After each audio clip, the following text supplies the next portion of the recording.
Hello दोस्तों, नमस्ते, राधे राधे। मैं आपकी साधना दुबे अपने यूट्यूब चैनल पे आप सभी का स्वागत करती हूँ। दोस्तों, आज मैं आप लोगों के लिए बहुत ही पुराना पारंपरिक सोहर गीत लेके आई हूँ। शिव और भक्त का। भक्त अपना अर्ज कर रहा है भगवान शिव से। तो आइए देर न करते हुए वीडियो को आगे बढ़ाती हूँ। बहुत ही प्यारा गीत है दोस्तों। एक फूल फूलेला काशीत, दूसरा बनारस दूसरा बनारस हो। बहिनी तिसर फूल फूलई मोरे अंगने चौथ मोरे आचर चौथ मोरे आचर हो। एक फूल फूलेला काशीत, दूसरा बनारस दूसरा बनारस हो। बहिनी तिसर फूल फूलई मोरे अंगने चौथ मोरे आचर चौथ मोरे आचर हो। सखियाई है चारू फूलवा जौपवत्यों त शिव के चढ़वत्यों त शिव के चढ़वत्यों हो। सखियाई है चारू फूलवा जौपवत्यों त शिव के मनवत्यों त शिव के मनवत्यों हो। बहिनी निहुरी निहुरी पैया लगत्यों चरण धोई पियत्यों चरण धोई पियत्यों हो।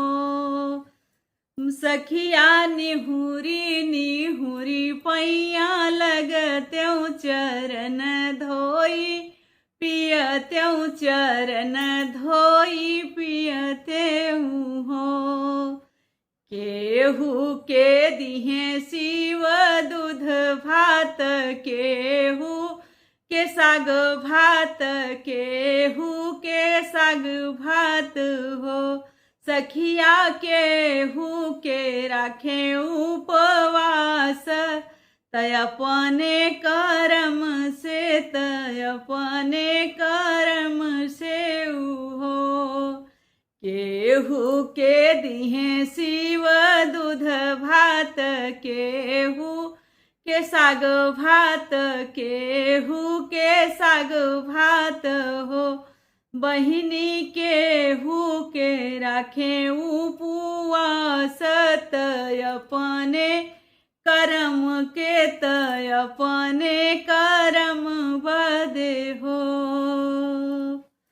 अमवात फरई घउदवनई मिली या झपकवनई मिली या झपकवन हो। रामा बैरी तरही गई निरफलित, अपने कर्म से तय अपने कर्म से हो। सखिया बैरी तरही गई निरफलित, अपने कर्म से तय अपने कर्म से हो। एक फूल फूलेला काशीत, दूसरा बनारस दूसरा बनारस हो। सखिया तिसर फूल फूलई मोरे अंगने चौथ मोरे आचर चौथ मोरे आचर हो। एक फूल फूलई मोरे अंगने चौथ मोरे आचर चौथ मोरे आचर हो। केहू के दिहे शिव एक दुई, केहू के दुई चारी, केहू के दुई चारी हो। शिवजी केहू के राखे नीर बसिया, तय अपने कर्म से तय अपने कर केहू के दिहे बाबा एक दुई त केहू के दुई चारी, केहू के दुई चारी हो। प्रभु केहू के राखे नी बाझत अपने करम से, तय अपने करम से हो।